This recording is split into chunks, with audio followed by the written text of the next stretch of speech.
Welcome back to Pastor Emilie's Story Hour. We're reading Little Women by Louisa May Alcott. Chapter 15. A Telegram. "November is the most disagreeable month in the whole year," said Margaret, standing at the window one dull afternoon, looking out at the frost-bitten garden. "It's the reason I was born in it," observed Jo pensively, quite unconscious of the blot on her nose. "If something very pleasant should happen now, we should think it a delightful month," said Beth, who took a hopeful view of everything, even November. "I dare say, but nothing pleasant ever does happen in this family," said Meg, who was out of sorts. "We go grubbing along day after day without a bit of change and very little fun. We might as well be in a treadmill." "My patience, how blue we are!" cried Jo. "I don't much wonder, poor dear, for you see other girls having splendid times while you grind and grind year in and year out. Oh, don't I wish I could manage things for you as I do for my heroines. You're pretty enough and good enough already, so I'd have some rich relation leave you a fortune unexpectedly, and then you dash out as an heiress and scorn everyone who slighted you, go abroad and come home my lady something in a blaze of splendor and elegance. People don't have fortunes left them in that style nowadays. Men have to work and women to marry for money. It's a dreadfully unjust world," said Meg bitterly. "Jo and I are going to make fortunes for you all. Just wait 10 years and see if we don't," said Amy, who sat in a corner making mud pies, as Hannah called her little clay models of birds, fruit, and faces. "Can't wait, and I'm afraid I haven't much faith in ink and dirt, though I'm grateful for your good intentions." Meg sighed and turned to the frost-bitten garden again. Jo groaned and leaned both elbows on the table in a despondent attitude, but Amy spat away energetically, and Beth, who sat at the other window, said, smiling, "Two pleasant things are going to happen right away. Marmee is coming down the street, and Laurie is tramping through the garden as if he had something nice to tell." In they both came, Mrs. March with her usual question, "Any letter from father, girls?" and Laurie to say in his persuasive way, "Won't some of you come for a drive? I've been working away at mathematics till my head is in a muddle, and I'm going to freshen my wits by a brisk turn. It's a dull day, but the air isn't bad, and I'm going to take Brooke home, so it will be gay inside if it isn't out. Come, Jo, you and Beth will go, won't you?" "Of course we will." "Much obliged, but I'm busy," and Meg whisked out her work-basket, for she had agreed with her mother that it was best, for her at least, not to drive often with the young gentleman. "We three will be ready in a minute," cried Amy, running away to wash her hands.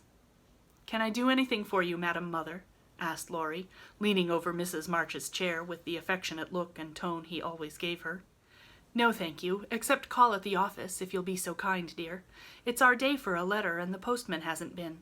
Father is as regular as the sun, but there's some delay on the way, perhaps." A sharp ring interrupted her, and a minute after, Hannah came in with a letter. "It's one of them horrid telegraph things, Mum," she said, handing it as if she was afraid it would explode and do some damage. At the word telegraph, Mrs. March snatched it, read the 2 lines it contained, and dropped back into her chair as white as if the little paper had sent a bullet to her heart.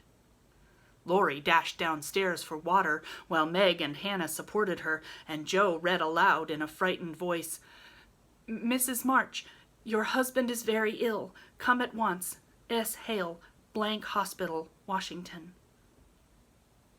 How still the room was as they listened breathlessly. How strangely the day darkened outside, and how suddenly the whole world seemed to change as the girls gathered about their mother, feeling as if all the happiness and support of their lives was about to be taken from them. Mrs. March was herself again directly, read the message over, and stretched out her arms to her daughters, saying in a tone they never forgot, "I shall go at once, but it may be too late. Oh, children, children, help me to bear it." For several minutes there was nothing but the sound of sobbing in the room, mingled with broken words of comfort, tender assurances of help, and hopeful whispers that died away in tears. Poor Hannah was the first to recover, and with unconscious wisdom she set all the rest a good example, for with her, work was a panacea for most afflictions. "The Lord keep the dear man. "I won't waste no time a-cryin', but get your things ready right away, Mum," she said heartily as she wiped her face on her apron, gave her mistress a warm shake of the hand with her own hard one, and went away to work like 3 women in one. "She's right. There's no time for tears now. Be calm, girls, and let me think." They tried to be calm, poor things, as their mother sat up, looking pale but steady, and put away her grief to think and plan for them. "Where's Laurie?" she asked presently, when she had collected her thoughts and decided on the first duties to be done. "Here, ma'am. Oh, let me do something!" cried the boy, hurrying from the next room, whither he had withdrawn, feeling that their first sorrow was too sacred for even his friendly eyes to see. "Send a telegram saying I will come at once. The next train goes early in the morning. I'll take that." "What else? The horses are ready. I can go anywhere or do anything," he said, looking ready to fly to the ends of the earth. "Leave a note at Aunt March's. Joe, give me that pen and paper." Tearing off the blank side of one of her newly copied pages, Joe drew the table before her mother, well knowing that money for the long, sad journey must be borrowed, and feeling as if she could do anything to add a little to the sum for her father. "Now go, dear, but don't kill yourself driving at a desperate pace. There's no need for that." Mrs. March's warning was evidently thrown away, for 5 minutes later Laurie tore by the window on his own fleet horse, riding as if for his life. "Joe, run to the rooms and tell Mrs. King that I can't come. On the way, I need these things. I'll put them down. They'll be needed, and I must go prepared for nursing. Hospital stores are not always good. Beth, go and ask Mr. Lawrence for a couple of bottles of old wine. I'm not too proud to beg for father. He shall have the best of everything. Amy, tell Hannah to get down the black trunk. And Meg, come help me find my things, for I'm half bewildered." Writing, thinking, and directing all at once might well bewilder the poor lady, and Meg begged her to sit quietly in her room for a little while and let them work. Everyone scattered like leaves before a gust of wind, and the quiet, happy household was broken up as suddenly as if the paper had been an evil spell. Mr. Lawrence came hurrying back with Beth, bringing every kind of comfort the old gentleman could think of for the invalid, and the friendliest promises of protection for the girls during the mother's absence, which comforted her very much. There was nothing he didn't offer, from his own dressing-gown to himself as escort. But that last was impossible. Mrs. March would not hear of the old gentleman's undertaking the long journey, yet an expression of relief was visible when he spoke of it, for anxiety ill fits one for traveling. He saw the look, knit his heavy eyebrows, rubbed his hands, and marched abruptly away, saying he'd be back directly. No one had time to think of him again till, as Meg ran through the entry with a pair of rubbers in one hand and a cup of tea in the other, she came suddenly upon Mr. Brooke. "I'm very sorry to hear of this, Miss March," he said in the kind, quiet tone which sounded very pleasantly to her perturbed spirit. "I come to offer myself as escort to your mother. Mr. Lawrence has commissions for me in Washington, and it will give me real satisfaction to be of service to her there." Down dropped the rubbers, and the tea was very near following, as Meg put out her hand with a face so full of gratitude that Mr. Brooke would have felt repaid for a much greater sacrifice than the trifling one of time and comfort which he was about to make. "How kind you are! Mother will accept, I'm sure, and it will be such a relief to know she has someone to take care of her. Thank you very much." Meg spoke earnestly, and forgot herself entirely till something in the brown eyes looking at her made her remember the cooling tea, and led the way into the parlor, saying she would call her mother. Everything was arranged by the time Laurie returned with a note from Aunt March enclosing the desired sum, and a few lines repeating what she had often said before, that she had always told them it was absurd for March to go into the army, and always predicted that no good would come of it, and she hoped they would take her advice next time. Mrs. March put the note in the fire, the money in her purse, and went on with her preparations, with her lips folded tightly, in a way which Joe would have understood if she had been there. The short afternoon wore away. All the other errands were done, and Meg and her mother busy at some necessary needlework, while Beth and Amy got tea, and Hannah finished her ironing with what she called a slap and a bang. But still Joe did not come. They began to get anxious, and Laurie went off to find her, for no one ever knew what freak Joe might take into her head.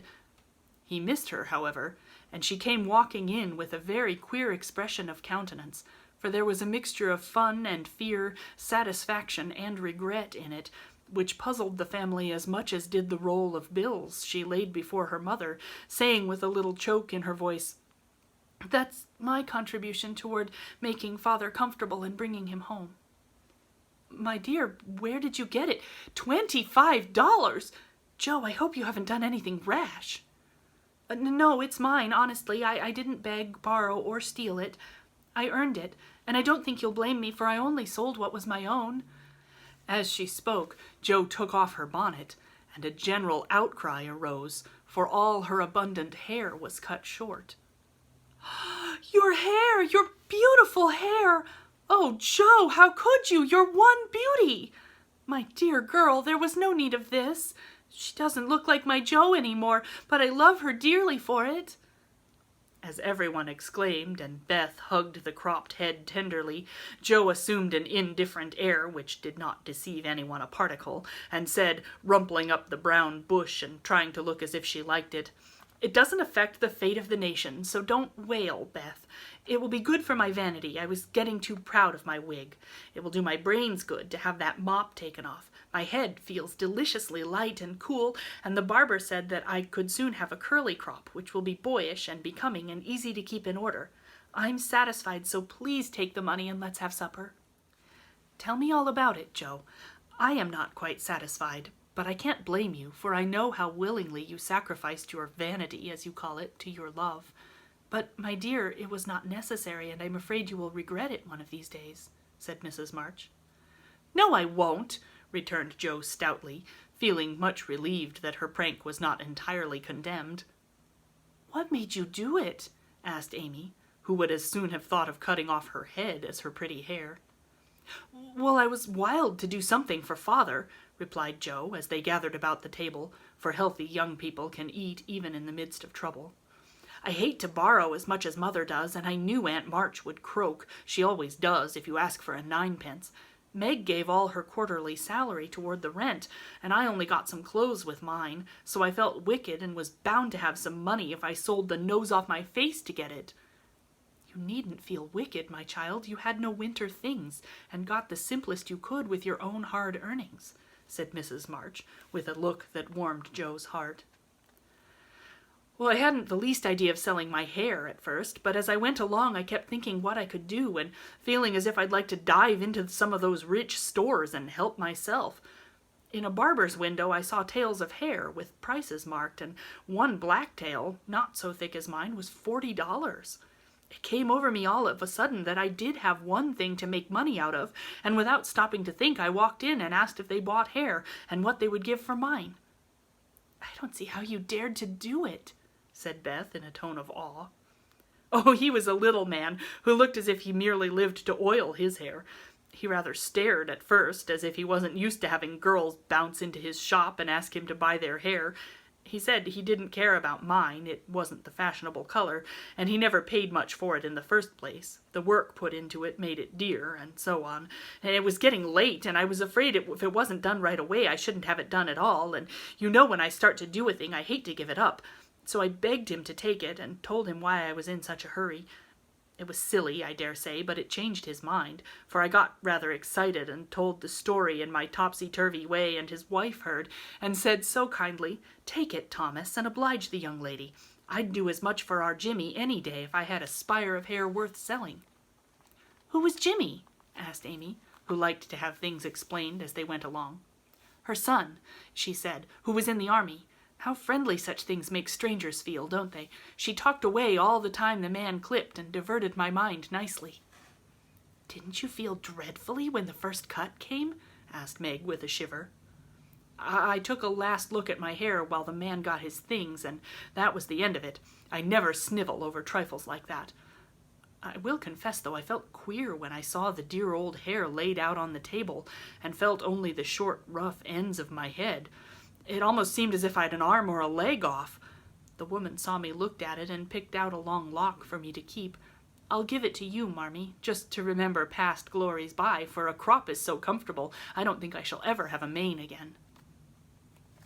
Mrs. March folded the wavy chestnut lock and laid it away with a short gray one in her desk. She only said, "Thank you, dearie." But something in her face made the girls change the subject and talk as cheerfully as they could about Mr. Brooks' kindness, the prospect of a fine day tomorrow, and the happy times they would have when father came home to be nursed.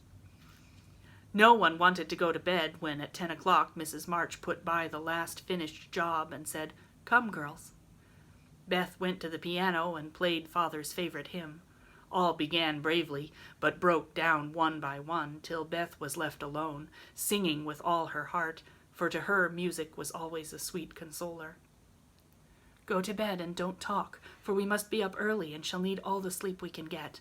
Good night, my darlings," said Mrs. March as the hymn ended, for no one cared to try another.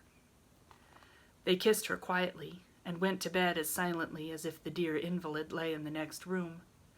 Beth and Amy soon fell asleep in spite of the great trouble, but Meg lay awake, thinking the most serious thoughts she had ever known in her short life. Jo lay motionless, and her sister fancied that she was asleep, till a stifled sob made her exclaim, as she touched a wet cheek, "Jo, dear, what is it? Are you crying about father?" "No, not now." "What then?" My hair!" burst out poor Jo, trying vainly to smother her emotion in the pillow. It did not sound at all comical to Meg, who kissed and caressed the afflicted heroine in the tenderest manner. "I'm not sorry," protested Jo with a choke. I'd do it again tomorrow if I could. It's only the vain, selfish part of me that goes and cries in this silly way. Don't tell anyone. It's all over now. I thought you were asleep, so I just made a little private moan for my one beauty. How came you to be awake?" "I can't sleep. I'm so anxious," said Meg. "Think about something pleasant and you'll soon drop off." "I tried it, but I felt wider awake than ever." "What did you think of?" "Handsome faces. Eyes, particularly," answered Meg, smiling to herself in the dark. "What color do you like best?" "Brown. That is, sometimes. Blue are lovely." Jo laughed, and Meg sharply ordered her not to talk, then amiably promised to make her hair curl, and fell asleep to dream of living in her castle in the air. The clocks were striking midnight, and the rooms were very still, as a figure glided quietly from bed to bed, smoothing a coverlid there, settling a pillow there, and pausing to look long and tenderly at each unconscious face, to kiss each with lips that mutely blessed, and to pray the fervent prayers which only mothers utter.